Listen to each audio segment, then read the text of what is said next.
we want to start looking at, thinking about what occurs when, having conversations about what occurs when molecules or a system goes from a gaseous phase to a liquid phase and to a solid phase, and then maybe think about what happens when it goes from a solid to a liquid to a gas. Okay? Now, we have talked about this before. It's something, we know when they go from a solid to a liquid, that's called melting. Liquid to a gas, that's called evaporation, right? Gas to a liquid, that's called condensation. Liquid to a solid, that's called freezing. Now, this process of transfer from one state to another can occur for any compound at all. Some compounds you don't see it very much, like wood. We never think about liquid wood. It's just some solid thing, and it gets hot and it burns. And that's because there's oxygen around, right? Has a very high melting point, if you want to think about it that way, wood. And by the time you get to the temperature where it might begin to melt, the oxygen just reacts with the surface of the wood and converts the sugars or the carbohydrates there into carbon dioxide and water. So you don't get to see that process occurring. But all of these processes of any substance can occur, solid to liquid, liquid to gas.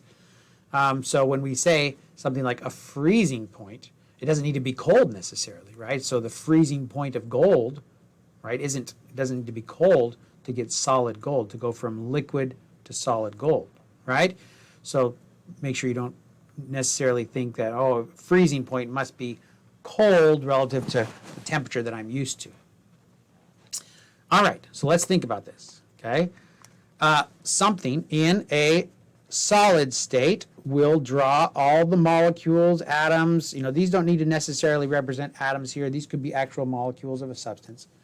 If it's a solid, right, and it's going to a liquid, what's occurring is the amount of freedom of motion is increased, right? There's now some increased distance between the fellow molecules, atoms, whatever it is, okay?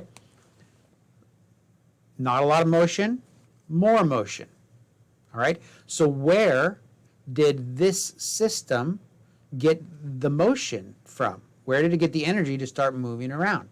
Well, it had to get it from the surroundings, everywhere else, whatever it is around here, the surroundings, right? That requires energy. It has to absorb that energy from the surroundings and go from a solid to a liquid, okay? And if I want to take this liquid to a gas, right, transition to a gas, Jace, can you give me some help here? What's the difference between a liquid and a gas now? So here I've kind of tried to represent a gas. What's the difference there, Jace? Maybe like all the intermolecular attractions have been like abolished. Okay, they've been overcome, right? Yeah.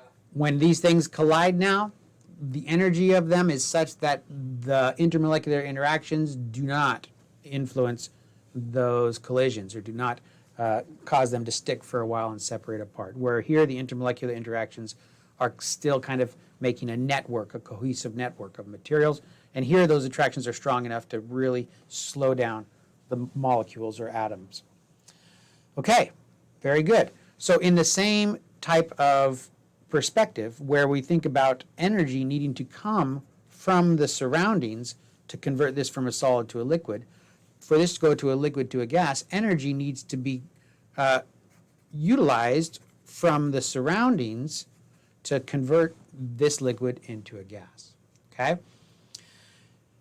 Now, if this conversion from a solid to a liquid and then a liquid to a gas just occurs because the solid is there, if the solid is introduced to this surroundings and then the solid, the temperature is such that the process is going to occur, then what it does is it will actually remove that energy from the surroundings, all right? Same thing with a liquid going to a gas. You have a liquid that wants to convert to a gas, it will remove energy from the surroundings. And oftentimes when we think about this process, we think about needing to apply some sort of a heat, right? So maybe this is under a candle, right? And we're heating this thing up. And that's why it's going to a liquid and eventually goes to a gas. But that doesn't always necessarily need to be the case. In air conditioning, what you're doing is you're taking a substance that is typically a gas at room temperature, but you're using electricity and a pump to pump it into a liquid. Pump it into a liquid. That electricity energy goes into pumping it into a liquid, doesn't produce much heat, but the resulting liquid then is released not inside the surrounding room, right? But released into a chamber where, because that liquid is released into the chamber, the liquid then gasifies and energy is removed from the surrounding. And so the chamber, or the coils, usually they are, because you want to have an increased amount of surface area, get cold. You get cold because that energy is removed from the surroundings. And then you just blow a fan across that coil, and that cold air is pushed throughout the room. So that's what air conditioning is. So because this is converted from a solid to a liquid, there is a removal of energy from the surroundings. And so we call this transition from a solid to a liquid, right? Solid to a liquid, or a liquid to a gas. An endothermic, there's an endothermic effect on the surroundings. Now, if you go from solid to gas, that's called sublimation, and that's one that we won't talk a ton about, but you'll pick it up as we mention it now and then. All of these processes, going from solid to liquid, liquid to gas, right? And we can imagine it now because we have kind of a general understanding of what's happening with these intermolecular forces. For these intermolecular forces to be overcome, energy has to be removed from the surroundings, okay? It could be from a candle, but it could be just the air molecules around here begin to bombard this surface and convert it from a liquid to a solid to a liquid, or a liquid to a gas, okay? Like air conditioning, like we described. Now that understanding there is how we can remember that when I go from a solid to a liquid, that is an endothermic process. Now that's counterintuitive to us, well, to me at least. I kind of think if this is going from a solid to a liquid, it must be exothermic, because this needs to be heated up to go over here, right? It's true that this is removing heat energy to get to this point, and so for the surroundings, it's an endothermic process. And then there is the reverse, condensation, fusion, or freezing. Fusion is another word for freezing, and we have to begin to be comfortable with that word as well. Deposition, you're not going to hear that word very much, but it's the opposite of sublimation. All right, all of these are exothermic processes. We'll revisit this in the future, but we want to become familiar with recognizing that to go from solid to liquid, energy is required from the surroundings, and liquid to gas as well. All right, we won't talk about that or that. Let's talk about when a transition is occurring. So, for example, solid going to a liquid, or liquid going to a gas. When we're in the middle of that transition, then you are at what's called an equilibrium. An equilibrium. So one way to think about this is if I have a cup of water with a cube of ice floating in that water, okay? If I have a cup of water and I have a piece of ice floating in the water, if I look really close at what's going on at that surface, here's the surface of my ice cube. It's a solid, right? Here is the liquid phase. I have water molecules floating around. These water molecules that are floating around in the liquid phase bombard that surface. And when they bombard that surface, there's a possibility, a probability, that they will slow down enough, because that surface is cold, and stick and become solid themselves. Okay? And at the same time, there are water molecules on the surface of the ice that are stuck, trying to make their way in the world and leave the nest, right? and move into the liquid phase. So here you have some solid water molecules wanting to move into the realm of liquid water molecules, right? But this is occurring in an equilibrium, okay, in an equilibrium. I don't know if you guys ever remember that magic trick where you take a piece of string and you set it on an ice cube and you push your finger on the string onto the ice cube. You hold it there just for a few seconds, let it go, and then you pick up the string and the ice cube will be stuck to the string, right? Anybody seen that? Seen that little trick? That was one that they showed me when I was a little kid. Anybody seen that before? Want to say yes in the chat box? Not a single soul. Not a single soul. It's kind of a magic trick, right? What do you think? What's going on there with our discussion about equilibrium? Here's my piece of ice. Here's my string. I put the string on the ice, nothing happens. But if I push my finger there and hold it there for a second and then let go, maybe 15 seconds, something like that, and then let go and let it set for another 5 or 10 seconds, if I lift up the string, the ice will be stuck to the string. So, somebody want to help me? What do you think is going on there, Alyssa? Oh, no, Alyssa's not ready for conversation today. Brielle, what do you think is going on there when I'm doing that magic trick? I'm not sure. I know that if you put your finger on it and you press into it, you're pushing heat into the ice. So maybe it's like, I don't know, some way sticking to this string because of that. Yes. I'm not sure why. Very good. So when you do stick your finger on there, that's right. You are transferring heat to that ice, and wherever your finger was, those water molecules that are solid are going to transfer into the liquid phase. Not a million of them, I don't know how many exactly, but not all of them, but a significant number. And then what happens when you remove your hand, Brielle?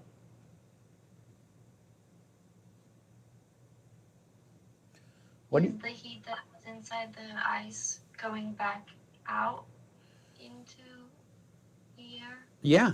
So all of these solid water molecules, all of them that are solid, can remove heat from that water area and turn it back into ice pretty good, especially if it's just a small little section. And so then you have your strings frozen amongst those water molecules that you liquefied and then removed, and the ice refroze them, right? So that's how that experiment works. And this process, going from solid to liquid, right? And the macroscopic view and your microscopic view occurs at any phase transition. So when you're going from liquid, this is supposed to be a liquid in this little dish right here. So here I have a liquid in a dish, and I'm putting a box on top. It's a glass box, so we can kind of think of it. It doesn't need to be a glass box. It could be just a room. The same will be true for a room. But if I have a confined space, then as the liquid turns into gas and begins to roam about that space, some of those molecules that are in the gaseous form now will come and hit the liquid phase again and turn back into liquid. So you have this back and forth occurring. As the number of gas molecules reaches a certain point where the same number that are leaving are also bombarding the surface, then you will not get any more gas molecules available here, because if there was extra added to here, it would just condense to the liquid form. So you reach a point where there's an equilibrium. Now, there's an interesting and a very meaningful scenario like this, where we have liquid being converted to a gas, and then the gas being high enough concentration that it goes right back into the liquid. We call this scenario, where it goes from liquid to gas, a vapor pressure. And it's called that because there begins to be a pressure. Pressure is just the number of gas molecules within a certain space bombarding the edges, applying a pressure. There becomes a pressure on this box, this glass or transparent box here, due to the gas molecules that are here. And again, evaporation will not continue in this setting here because just as molecules fly off, other molecules are landing back on. So there's another example of equilibrium, this time between a liquid and a gaseous phase. And you get what's called a vapor pressure. So here's the example of a solid going into a liquid phase. You can also have scenarios where you have something like dry ice. Dry ice going from a solid to a gas phase. Dry ice doesn't melt because the pressure is too low on the surroundings to get dry ice to melt into a liquid. It just goes straight from a solid to a gas. Harry, do you know what dry ice is made of? What the compound in dry ice is?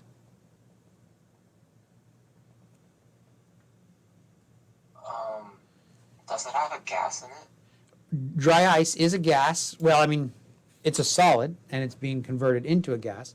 It's not a chemical reaction. Have you ever worked with dry ice or ever bought some, Harry? Seen some. Okay, seen some. What dry ice is just solid carbon dioxide. Solid carbon dioxide. So you have a big container of gaseous carbon dioxide and you just get it really cold and eventually it'll condense and freeze. And then you have a chunk of carbon dioxide and then you can pull it out at room temperature and it will sublime from solid to a gaseous phase. Again, it doesn't form a liquid because the intermolecular forces are so weak in the liquid phase that you need to have much higher pressure to actually form a liquid because you had not just the transition occurring between solid to liquid, the liquid can also form a gas and that's dependent on how many molecules there are around, the pressure. So you got multiple things kind of affecting temperature and pressure, affecting whether the material is just going to melt or going to actually sublime. And we'll talk about that later on as well. All right, so this vapor pressure occurs and can be measured, and we like to perform, not experiments, but problems, do problems where we calculate and determine vapor pressures based on the materials that are in the solvent or what the solvent is. But you can see here, here's an example of vapor pressure plotted versus temperature, okay? So here is water, this purple line here. If I'm at room temperature, which is about 20 to 25 degrees Celsius, so right about here, right? The water will provide a vapor pressure of a little less than, or about 50, maybe a little less than 50 torr. So that means, let me make sure we understand what we're talking about here by drawing it. I take a glass of water. Here's the water. It's a liquid here. Water, right? I have some sort of a container around this gas or glass of water. Okay? The water that sits here is gradually going to evaporate. I don't know. If you guys come from any cultures where they'll actually put water in the corner of a room to kind of give to loved ones who have passed on, right? I don't know if you guys have ever experienced that or seen that, but let's see. Is my video frozen, guys? Say yes down below if it's frozen. Oh, criminy. Okay, I'm going to, let's see. I'm going to log out and try to see if I can log back in. I'll be right back.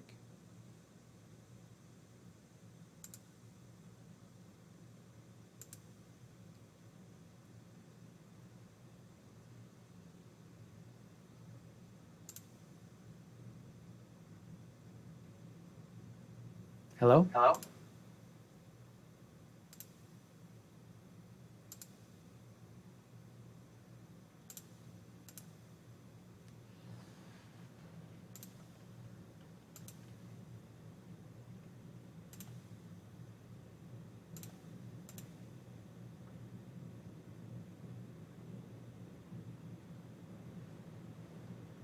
Okay, we're back. Here it is. Glass of water. I put this glass of water, let's say, inside this box. Have you guys ever been in scenarios where, or in cultures where they put water in the corner of the room to kind of give loved ones a drink of water? The water eventually evaporates. It does. We don't necessarily see the water evaporating fast, but it will gradually go down and evaporate. So I think it makes people feel good to think of their loved ones as drinking that water. If I put a box on top, though, the amount of evaporation, there will be some evaporation that'll occur, but then the evaporation will stop and it won't continue. Now, let's see if we can figure out why. Landon, why is it that if I have a box on, I'll see some evaporation, but then the evaporation will stop? It'll reach a point of equilibrium, so there will also be a rate of condensation occurring, which will stop the evaporation process. That's right. That's right. And so once I've reached that equilibrium, I've also reached the maximum, what we call vapor pressure. Now, the vapor pressure, a pressure occurs whenever you have a gas inside a space. And so there will be an amount of pressure trying to push this box off, right?